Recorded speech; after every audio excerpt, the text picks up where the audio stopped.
আসসালামু আলাইকুম। আপনাদের সবাইকে শূন্য থেকে চাকরির ইংলিশ এর দ্বিতীয় ক্লাসে স্বাগতম জানাচ্ছি। আমি খাদিজা আক্তার। আমি বিসিএস শিক্ষা ক্যাডারে আছি। আমার চ্যানেলে আমি আপনাদের জন্য এডুকেশনাল এবং ক্যারিয়ার রিলেটেড কন্টেন্টস তৈরি করে থাকি।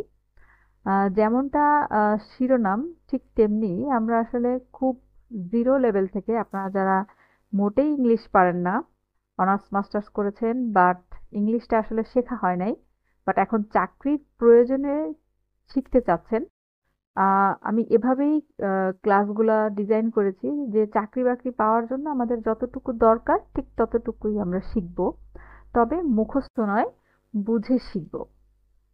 তো শুরু করা যাক। আজকের টপিক হচ্ছে টাইপস অফ নাউন। এর আগের ক্লাসে আমি আপনাদেরকে পার্টস অফ স্পিচ সম্পর্কে ধারণা দিয়েছিলাম। সেটা ছিল ফার্স্ট ক্লাস। আজকেরটা আমাদের সেকেন্ড ক্লাস। তো আজকে আমরা যা যা বুঝবো, আপনারা যারা বুঝতে পারবেন আমার ক্লাস, তাদের জন্য রিকোয়েস্ট থাকবে যে কমেন্টসে অবশ্যই আমাকে জানাবেন যে বুঝতে পারছেন কিনা, আমার ক্লাসগুলো কেমন লাগছে। আর আমাদের ক্লাস প্ল্যান হচ্ছে আজকে যে আমরা আজকে বুঝে শিখব এবং দেন শেষে প্র্যাকটিস করব। এটা হচ্ছে আমাদের টার্গেট। তো শুরু করা যাক। আচ্ছা, আমরা ছবিতে দেখতে পাচ্ছি আহ, একটা ছেলে আছে, একটা বয়। আর এখানে আরেকটা ছেলে আছে, সেখানে ওর নাম লেখা আছে রানা। তো আমরা জানি যে কোনো কিছুর নাম বলতেই আমরা নাউন বুঝি। নাউন দ্বারা যে কোনো কিছুর নামকে বোঝায়। কিন্তু দেখেন, আমরা এমন একটা পৃথিবীতে থাকি, আমাদের আশেপাশে কিন্তু অনেক কিছুর নামই আছে। এখন আমরা আশেপাশে যে ধরনের নাউনগুলা দেখি বা নামগুলা দেখি, দেখেন স্বাভাবিকভাবে আপনি কিন্তু একটা ছেলেকে ডাকতে পারেন, এই ছেলে এদিকে আসো। সেক্ষেত্রে কিন্তু ছেলে, সেটা তার নাম। আবার যদি আপনার তার নাম জানা থাকে, আপনি ডাকতে পারেন যে এই রানা, এদিকে আসো। তো সেক্ষেত্রে ছেলেও একটা নাম, রানাও একটা নাম। আবার একজন মানুষ, সে একটা, মানে মানুষ তো একটা মানুষের নামই বোঝায়, একটা লোক। আবার দেখেন, আপনি যদি নির্দিষ্ট করে তার নামটা জানেন, যে যে এখানে এমন কাজী নজরুল ইসলামের একটা ছবি আছে, তো নজরুলও একটা নাম। আবার দেখেন, এখানে আমি যদি বলি যে ব্রিজ, সেটাও একটা ব্রিজ, ব্রিজ দ্বারা একটা বস্তুর নাম বোঝায়। আবার আমি যদি বলি পদ্মা ব্রিজ, সেটাও কিন্তু একটা আহ, নামই বোঝায়, বাট একটু স্পেসিফিক্যালি একটু খেয়াল করেন যে একটা জিনিস হচ্ছে ইন জেনারেল, আরেকটা হচ্ছে একদম নির্দিষ্ট করে, একটা অনির্দিষ্ট, আরেকটা হচ্ছে একদম নির্দিষ্ট করে। ব্রিজ বলতে তো পৃথিবীর যে কোনো ব্রিজকেই বোঝানো যায়, তাই না? কিন্তু আমি যদি বলি পদ্মা ব্রিজ, তাহলে কিন্তু একটা নির্দিষ্ট ব্রিজের নাম বোঝাচ্ছে, পৃথিবীর যে কোনো ব্রিজ আর সেক্ষেত্রে খাটবে না। তো এরকম দেখেন, যদি বলি একটা পাখি, তাহলে হচ্ছে একটা পাখি, একটা প্রাণীর নাম। বাট আমি যদি বলি এক ঝাঁক পাখি, সেটাও তো একটা নাম, তাই না? এক ঝাঁক, এই যে আমি বললাম ঝাঁক, এটাও তো একটা নাম। আচ্ছা, আমি যদি বলি একজন মেজর, তো মেজর একটা নাম স্বাভাবিকভাবেই, যারা ডিফেন্সে চাকরি করে। আবার আমি যদি বলি আর্মি, এখানে কিন্তু একজনকে বোঝা যাচ্ছে না, এখানে অনেকে আছে, এটাও তো একটা নাম। আমি একটা দলের নামের কথা বলতেছি। আবার দেখেন, এইখানে বিভিন্ন জিনিস আছে, যেমন স্যান্ডউইচ আমরা খাই, ঘড়ি আমরা দেখি, তারপরে হচ্ছে সুগার, চিনি, তারপর হচ্ছে যেসব বস্তু আমরা আশেপাশে দেখি, বিভিন্ন ধরনের দ্রব্য, পণ্য, এগুলোর কিন্তু ওজন আছে, আমরা এগুলা ছুঁয়ে দেখতে পারি। আহ আরেকদিকে কিছু জিনিস আছে যেগুলো আমাদের আবেগ, আমাদের অবস্থা বোঝায়, আমাদের মনের যে বহিঃপ্রকাশ, আমাদের অনুভূতিকে প্রকাশ করে। যেমন হ্যাপিনেস, এই যে এই ছেলেটা খুশিতে লাফাচ্ছে। তো সুখ কি দেখা যায়? দেখা যায় না। দুঃখ দেখা যায় না। ভালোবাসা ঠিক তেমনি দেখা যায় না। ঘৃণা, জ্ঞান, তারপর হচ্ছে আপনার করুণা, মোটিভেশন, এই যে শব্দগুলা, এই শব্দগুলোও কিন্তু নাম, মানে আপনার একটা অনুভূতির নাম। আপনি যা অনুভব করছেন, আপনি যা ভাবছেন, সেই চিন্তাটার নাম। আপনি আরাম পাচ্ছেন, আরাম, আপনার অনুভূতির নাম। তো এটাও কিন্তু একটা নাম। তাহলে আমরা আশেপাশে দেখেন অনেক কিছু দেখি, বাট সব নাম কি তাহলে একই? এই সব নাম কি তাহলে একই? না, এই নামগুলাকে আমরা বিভিন্ন ক্যাটাগরিতে ফেলতে পারি, মানে বিভিন্ন প্রকারের মধ্যে ফেলতে পারি। আমরা আশেপাশে যা যা দেখি তার সবগুলাকে আমরা ক্যাটাগরাইজ করতে পারি। তো সেইখান থেকেই আসলে আইডিয়াটা আসলো যে টাইপস অফ নাউন। তো আমরা কি কি টাইপসের নাউন বা এইগুলাকে আসলে আমরা কি ক্যাটাগরিতে ফেলতে পারি সেটা একটু দেখি। দেখেন, আহ, দুইটা ভিউ পয়েন্টস দেখা যায়। একটা হচ্ছে যে যেসব জিনিসকে আমরা ধরে, ছুঁয়ে, অনুভব করতে পারি, চোখে দেখতে পারি, স্পর্শ করতে পারি, সেগুলোকে বলা হয় কনক্রিট নাউন। কনক্রিট নাউন অর্থাৎ যেটা স্পর্শ করা যায়, ঠিক আছে? যেটা দেখা যায়, ছোঁয়া যায়। আচ্ছা, আর এর ঠিক উল্টোটা, যেটা দেখা যায় না, ছোঁয়া যায় না, আহ কিন্তু তার একটা অস্তিত্ব আছে, আমরা জানি যে সেটা আছে, কিন্তু চোখে কেউ দেখতে পারে না। যেমন ভালোবাসা। ভালোবাসা বললে আপনারা সবাই বুঝবেন। হ্যাঁ, ভালোবাসার অস্তিত্ব তো পৃথিবীতে আছে, কিন্তু এটা কি চোখে দেখা যায়? মা এবং ছেলের ভালোবাসা, এটা কি দেখা যায়? দেখা যায় না। তো এই ভিউ পয়েন্ট থেকে দুইটা, কনক্রিট এবং অ্যাবস্ট্রাক্ট নাউন। আচ্ছা, যা কিছু আমরা দেখতে পারি, ছুঁতে পারি, বা যা কিছুর ওজন আছে, স্পর্শ করা যায়, সেইগুলোকে আবার চারটা ক্যাটাগরিতে ভাগ করা যায়। যেমন proper noun, common noun, collective noun, material noun. এখন এই জিনিসগুলো আমরা কিভাবে বুঝবো? আমরা মুখস্থ করব না, আমরা বোঝার চেষ্টা করব আসলে কোনটা কি। একটু আগের স্লাইডে চলে যাই। দেখেন, যখন আমি বলবো যে আহ, একটা বয়, একটা ছেলে, খুব ইন জেনারেল, আমি কোনো নির্দিষ্ট করে বলছি না, তখন সেটা হচ্ছে কমন নাউন। মানে একদম কমন, স্বাভাবিকভাবে আমি বলছি। একটা ব্রিজ, একটা পাখি, একটা মানুষ, একটা ছেলে, একদম ইন জেনারেল, কোনো স্পেসিফিক বা নির্দিষ্ট করে বলতেছি না। তো সেক্ষেত্রে সেটা হবে কমন নাউন। আর যখনই আমি তার একটা নির্দিষ্ট নাম দিব, তখন সেটা হয়ে যাবে প্রপার নাউন। যেমন এই রানা, এবং হচ্ছে এই যে নজরুল ইসলাম, পদ্মা ব্রিজ, তারপরে হচ্ছে যদি বলি আহ, আর আপনার আমার নাম, আমাদের নাম, এগুলো কিন্তু প্রপার নাউন। একদম স্পেসিফিক্যালি ঢাকা একটি শহর। যখন আপনি প্রপার নাম, মানে প্রপার নাউন ইউজ করবেন, তখন কিন্তু আপনাকে এই যে প্রথম লেটারটা ক্যাপিটাল লেটার লিখতে হবে। কারণ কারণ নামের ইংরেজিতে, বাংলায় কিন্তু এটা নেই। আমরা সবার নাম একভাবেই লিখি, ছোট হাতের বড় হাতের নেই। বাট ইংরেজিতে যেহেতু ছোট হাতের বড় হাতের অক্ষর আছে, সেহেতু হচ্ছে কারো নামের প্রথম অক্ষরটা হচ্ছে বড় হাতের হয়। যার কারণে এই দেখেন, এই আরটা বড় হাতের, এনটা বড় হাতের, পদ্মার পিটা বড় হাতের। তো যাই হোক, এই গেল কমন নাউন আর প্রপার নাউন। আর আরেকটা ক্যাটাগরি হচ্ছে আমাদের, আহ, আমরা যেটা দেখছিলাম, দেখেন, কালেকটিভ নাউন আর ম্যাটেরিয়াল নাউন। কনক্রিট নাউনের মধ্যে যেগুলো আমরা স্পর্শ করতে পারি, কালেকটিভ আর ম্যাটেরিয়াল। ম্যাটেরিয়াল কি কি? দেখেন, সুগার, চিনি, যেটা হচ্ছে একটা ম্যাটেরিয়াল, মানে এটার ওজন আছে, এটা হচ্ছে আমরা স্পর্শ করতে পারি, তাহলে এটা একটা ম্যাটেরিয়াল, একটা বস্তু।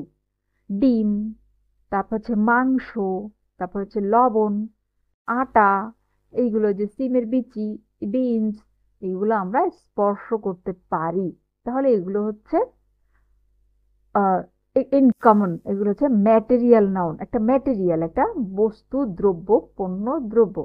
আচ্ছা, আর একটা বলতেছি যে কালেকটিভ নাউন। কালেকটিভ মানে হচ্ছে collection of many things. Collection বলতে আমরা কি বুঝি? কালেকটিভ, যে অনেকগুলো জিনিস একসাথে। তো সেই কারণে এটার নাম হচ্ছে কালেকটিভ নাউন। অর্থাৎ একটা দল, একটা গোষ্ঠী বা অনেকগুলো জিনিসকে একসাথে যে শব্দের মাধ্যমে প্রকাশ করা হয়, সেটাকে বলে হচ্ছে কালেকটিভ নাউন। আচ্ছা, আমরা এতটুকু যতটুকু বুঝলাম, দ্যাটস এনাফ।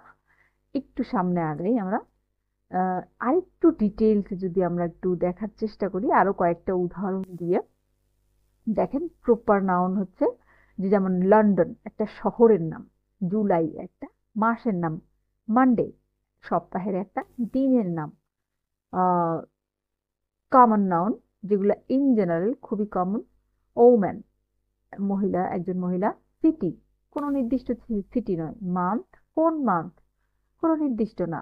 বাট সেটাই যখন যদি বলি জুলাই, তখন হয়ে যাচ্ছে প্রপার নাউন। ডে, কোন ডে, সেটা কিন্তু নির্দিষ্ট না। যখন বলছি মানডে, তখন হয়ে যাচ্ছে প্রপার নাউন। এই ওম্যান, একজন মহিলা, যখন এমা বলছি, এই মহিলার নাম, তখন হয়ে যাচ্ছে সেটা প্রপার নাউন। আচ্ছা, এই গেল কমন নাউন প্রপার নাউনের আরো কিছু উদাহরণ। আবার দেখেন, কালেকটিভ নাউন, যেটা একটু আগেই বললাম যে এটা হচ্ছে অনেকগুলা আম, আহ, বিষয়, মানে অনেকগুলা মানুষ হোক বা বস্তু হোক, একসাথে বোঝাতে যে শব্দটা ইউজ করা হয় সেটাকে বলা হয় কালেকটিভ। এটা আপনি দেখলেই চিনতে পারবেন। দেখুন, দেখেন, ফ্যামিলি। ফ্যামিলি বলতে কিন্তু একজনকে বোঝায় না, সেখানে অনেকজন থাকে, বাবা মা ভাই বোন সবাইকে নিয়ে ফ্যামিলি হয়। ক্রাউড, এটা হচ্ছে জনতার ভিড়, অনেক মানুষ একত্রিত হলে তাকে ক্রাউড বলে। অডিয়েন্স, শ্রোতা,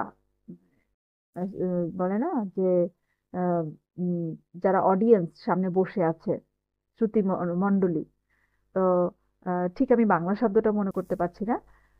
তো এই ক্লাস, ক্লাস কি? ক্লাস হচ্ছে আপনার উম, একটা ক্লাসের মধ্যে অনেকগুলো ছাত্র ছাত্রী মিলিয়ে কিন্তু একটা দলের সৃষ্টি হয়। তো একটা টিম, একটা ক্লাস, এগুলো হচ্ছে সব কালেকটিভ নাউনের উদাহরণ। আচ্ছা, এইটা আমরা মোটামুটি বুঝলাম। আর এখানে দেখেন, ম্যাটেরিয়াল নাউন কি? একটা বস্তু যেটা ছুঁতে পারতেছি, দেখতে পারতেছি, এইগুলোও আপনি দেখলে বুঝবেন। যেমন সিলভার, সিলভার কি? সিলভার হচ্ছে রূপা, গোল্ড, সিলভার। তারপরে হচ্ছে আপনার মিট, এগুলো বস্তু যেগুলো ওজন করা হয়, ম্যাটেরিয়াল। আচ্ছা, এই যে লাভ, লাভ কি? লাভ ছোঁয়া যায় না, অনুভব করা যায়, এটা হচ্ছে আপনার দেখা যায় না। তাহলে এটা কি হবে? এটা হবে হচ্ছে অ্যাবস্ট্রাক্ট। অ্যাবস্ট্রাক্ট কথার অর্থটা হচ্ছে বিমূর্ত, এটা ছোঁয়া যায় না, দেখা যায় না। আচ্ছা, সৌন্দর্য, ফ্রেন্ডশিপ, বিউটি, ফ্রিডম, ওয়েলথ, সম্পদ, এগুলা চোখে দেখা যায় না। তো আমরা মোটামুটি এই কয়েকটা টাইপ সম্পর্কে জানলাম। এখন আমাদের কাজ হচ্ছে, আমাদের যে বই আছে, আপনারা যে বই পড়েন না কেন, সেই বইয়ের এই যে যে চ্যাপ্টারটা, নাউন চ্যাপ্টারের যে ক্লাসিফিকেশন গুলা, সেই ক্লাসিফিকেশন গুলো একটু চোখ দিয়ে দেখা, মুখস্থ করবেন না। প্রথমত জাস্ট একটু দেখেন, বোঝার চেষ্টা করেন। আর একটা জিনিস খেয়াল করেন, এই যে জগতের যত প্রপার নাউন, জগতের যত কমন নাউন, কালেকটিভ নাউন বা এই ম্যাটেরিয়াল নাউন, আপনি তো সব শিখে ফেলতে পারবেন না, তাই না? আপনি কেবল শুরু করতেছেন। তো আপনি জাস্ট বোঝার চেষ্টা করবেন কোনটা আসলে কাকে বলা হয়। আর আপনার চাকরির পরীক্ষায় যতটুকু আসবে সেইটা আপনি প্র্যাকটিস করতে করতে পেরে যাবেন। আপনার যে গাইড বইটাতে আপনি পড়তেছেন, হয় মাস্টার হোক বা ইংলিশ ফর কম্পিটিটিভ এক্সাম হোক, অথবা যে কোনো প্রফেসরের গাইড বা অন্য কোনো রাইটারের গাইড, যে গাইডটাই পড়েন না কেন, সেখানে দেখবেন একটা লিস্ট আছে যে কমন কিছু কালেকটিভ নাউন যেটা বারবার পরীক্ষায় আসছে, কিছু অ্যাবস্ট্রাক্ট নাউনের একটা লিস্ট, ম্যাটেরিয়াল নাউনের একটা লিস্ট। ঠিক আছে? তো ওইগুলা আপনি জাস্ট চোখ বুলাতে থাকেন, দেখবেন একটা পর্যায়ে যে আপনি পারতেছেন। তো এটা খুব বেশি চিন্তিত হওয়ার কিছু নাই, আপনি আস্তে আস্তে আগান, কিন্তু একটা পর্যায়ে দেখবেন আপনার প্রস্তুতি এভারেজ হয়ে গেছে। আচ্ছা, আহ আমরা আরেকটা দৃষ্টিকোণ থেকে নাউনকে ভাগ করতে পারি, সেটা হচ্ছে যে কাউন্টেবল এবং আনকাউন্টেবল। অর্থাৎ যে জিনিসগুলো গোনা যায় আর যে জিনিসগুলো গোনা যায় না। তো এই আনকাউন্টেবল বিষয়টা নিয়ে আমার আরেকটু ক্লারিফিকেশন আছে। দেখেন, আনকাউন্টেবল মানে কি? গোনা যায় না। আসলে কি গোনা যায় না? আসলে এই জিনিসগুলো হচ্ছে একটু ভিন্নভাবে গোনা যায়। যেমন দেখেন, এগকে আমরা এগস লিখলেই প্লুরাল হয়ে যাচ্ছে, কাউন্টেবল, আমরা একটা এগ, দুইটা এগ, তিনটা এগ গুনতে পারছি। বাট মিল্ক যে জিনিসটা, একটা মিল্ক, দুইটা মিল্ক কি বলতে পারছি না। বাট আমি যদি বলি 1 বোতল মিল্ক, 2 বোতল, তখন কিন্তু গোনা আছে, 1 বোতল of milk, 2 bottles of milk. তো এভাবেই দেখেন, 1 বস্তা আটা, 2 বস্তা আটা গুনতে পারছি। আচ্ছা, এভাবে এই আপেল, একটা আপেল, দুইটা আপেল গোনা যাচ্ছে, ক্যারোটস গোনা যাচ্ছে, টমেটো, টমেটোস, এটা প্লুরাল হয়। হ্যাঁ, এই জিনিসটা, অলিভ, অলিভস। কাউন্টেবল মানে হচ্ছে যেটা গোনা যায়, গণনাযোগ্য। তো ভালো কথা, আমরা গুনতে পারছি কিছু নাউন, আর কিছু নাউন গুনতে পারছি না। সরাসরি গুনতে পারছি না, বাট আমরা অন্যভাবে গুনতে পারছি। যেমন দেখেন, মাংস, 1 কেজি মাংস, 2 কেজি মাংস, 3 কেজি মাংস আমরা এভাবে গুনতে পারি। 1 কেজি চিনি, 2 কেজি চিনি, 1 কেজি চাল, 2 কেজি চাল, এভাবে 1 বোতল জ্যাম, 1 হাঁড়ি মধু। তো এইভাবে একটু ভিন্নভাবে আমরা কিন্তু ঠিকই এটা গুনতে পারি। সেই বিষয়গুলো আমরা আরো সামনে পাবো। তো মোটামুটি কোনটা আনকাউন্টেবল এবং যে কোনটা কাউন্টেবল, এটার একটা লিস্টও আপনি আপনার বইতে পাবেন। ঠিক আছে, সেই চাকরির যে বইটা আপনি পড়ছেন, সেই আপনার কাজ হচ্ছে ওই লিস্টটা বারবার দেখা, যে কোনটা কাউন্টেবল কোনটা আনকাউন্টেবল। বেশিরভাগ সময় চাকরির পরীক্ষায় আসে হচ্ছে আনকাউন্টেবল নাউন থেকে, যে আমরা বুঝতে পারি না কোনটা হচ্ছে আনকাউন্টেবল। তো ওই লিস্টটা প্রত্যেকটা বইতেই দেওয়া থাকে, চ্যাপ্টারের মধ্যে কিছু আনকাউন্টেবল, ইম্পর্ট্যান্ট কিছু আনকাউন্টেবল নাউন। সেইটা আপনি যেই বই পড়তেছেন না কেন, সেই বইটা একটু দেখবেন। আচ্ছা, কালেকটিভ নাউন কি? কালেকটিভ নাউন হচ্ছে, যে বললাম, অনেকগুলো আম, জিনিস একসাথে, সেটাকে আমরা কালেকশন বলি, তাই না? কালেকটিভ নাউন হচ্ছে, আপনি এইটা খুবই সহজে চিনতে পারবেন এই নাউনটা। কারণ কি জানেন, এইটার হচ্ছে প্রথমে একটা এ দিয়ে শুরু হয়, মাঝখানে একটা শব্দ থাকে, পরে একটা অফ থাকে, A dot dot dot of. যেমন দেখেন, এখানে আছে যে এ ব্যান্ড অফ মিউজিশিয়ান, হ্যাঁ, মিউজিশিয়ানদের একটি দল। তারপর হচ্ছে a collection of coins, a colony of ants, পিঁপড়াদের একটি দলকে বলা হয় colony. A group of people. তারপর এই যে গ্রুপ শব্দটা তাহলে কি হবে? Collective noun. তারপরে দেখেন এ ক্যারাভেন অফ ক্যামেলস, অর্থাৎ উটের একটি কাফেলা। অনেকগুলা উট একসাথে থাকলে সেটাকে বলে উটের কাফেলা। এই কাফেলা শব্দটা কিন্তু কালেকটিভ নাউন। আবার দেখেন এই স্কুল অফ ফিশ, অনেকগুলা মাছ যদি একসাথে থাকে দলবল ধরে, সেটাকে বলে স্কুল অফ ফিশ। তাহলে এখানে স্কুলটা হচ্ছে একটা কালেকটিভ নাউন যখন একসাথে বসবে। আবার আলাদা করে স্কুল কিন্তু জাস্ট একটা নাউন, কমন নাউন। বাট এখানে যখন স্কুল অফ ফিশ বলবো, তখন হচ্ছে এটা কালেকটিভ নাউন। আচ্ছা, এইভাবে এই ধরনের অনেক শব্দ আছে। এখন সব শব্দ তো আপনি পড়ে মুখস্থ করে শেষ করে ফেলতে পারবেন না, বাট আপনি যে চিনলেন যে a dash of, a dash of dash, a bouquet of flowers, a brood of hens, মানে এরকম একটা ফরম্যাট থাকলে সেটা কালেকটিভ নাউন হবে। আপনি জাস্ট এর আকৃতিটা, এর ছবিটা চিনে নেন, সমস্যা নেই, আপনি এটা পারবেন। আবার অ্যাবস্ট্রাক্ট নাউন কি? অ্যাবস্ট্রাক্ট নাউন তো বললামই, আরো কিছু উদাহরণ এখানে আছে। দেখেন, ভালোবাসা, love, happiness, freedom, justice, knowledge, truth, এই যে কিছু জিনিস আছে, এই জিনিসগুলোর একটা লিস্টও আপনি আপনার বইতে পাবেন। তবে এই ধরনের অ্যাবস্ট্রাক্ট নাউন কিন্তু কালেকটিভ নাউন, অ্যাবস্ট্রাক্ট নাউন, এগুলো বেশি ইম্পর্ট্যান্ট। এগুলোর কিছু উদাহরণ, মানে এগুলো এই যে লাস্টের শিপ, TION, NESS, তারপরে সি, এই যে উইজডম, এই যে এমপ্যাথি, সিম্প্যাথি, THY, মানে কিছু চিহ্ন থাকে, কিছু শব্দ, মানে কিছু লাস্টের ওয়ার্ড থাকে, এগুলো থাকলে দেখলে আপনি বুঝতে পারবেন যে বিউটি, ঠিক আছে, গ্র্যাচুইটি, লয়্যালটি। তো এই অনেস্টি, এগুলো দেখলে আপনি আস্তে আস্তে দেখতে দেখতে বুঝবেন যে এটা হচ্ছে, এই চিহ্নটা হচ্ছে একটা নাউনের চিহ্ন ইন জেনারেল, হ্যাঁ, একটা অ্যাবস্ট্রাক্ট নাউনের চিহ্ন। এখন আমরা যতটুকু পড়লাম সেটার উপরে কয়েকটা প্র্যাকটিস করি। দেখেন, 44তম বিসিএস এই কোশ্চেনটা আসছে, what kind of noun is river? River কোন ধরনের নাউন? রিভার, পদ্মা রিভার বা একটা নির্দিষ্ট রিভার বলে নাই, ইন জেনারেল যে কোনো নদী হতে পারে, তাহলে এটা কমন নাউন। মাটনটা কি ধরনের নাউন? 38 বিসিএস এ এসেছে। মাটনটা হচ্ছে একটা বস্তু, তাই হচ্ছে এটার ওজন আছে, এটা আমরা ছুতে পারি, এটা হচ্ছে আপনার ইয়া, সরি, এখানে ভুল, এখানে অ্যাবস্ট্রাক্ট হবে না, এটা হচ্ছে কমন নাউন, কমন নাউন হবে, হ্যাঁ, দুঃখিত। এখানে মাটন হচ্ছে ম্যাটেরিয়াল নাউন হবে, আমি এখানে ভুল বোল্ড করে ফেলেছি। মাটন হচ্ছে ম্যাটেরিয়াল নাউন হবে, কারণ এটা একটা ম্যাটেরিয়াল, এটা একটা বস্তু, যখন এটা ম্যাটেরিয়াল নাউন। আচ্ছা, এটা দেখেন, এটা খুব সিম্পল, আপনারা কয়েকবার দেখলেই কিন্তু এটা পারবেন, হ্যাঁ, কোনটা ম্যাটেরিয়ালের কথা বলতেছে, কোনটা কমনের কথা বলতেছে, কোনটা আপনার কালেকটিভ নাউনের কথা বলতেছে। এই দেখেন, আরেকটা কালেকটিভ নাউন আছে, a herd of cattle is passing.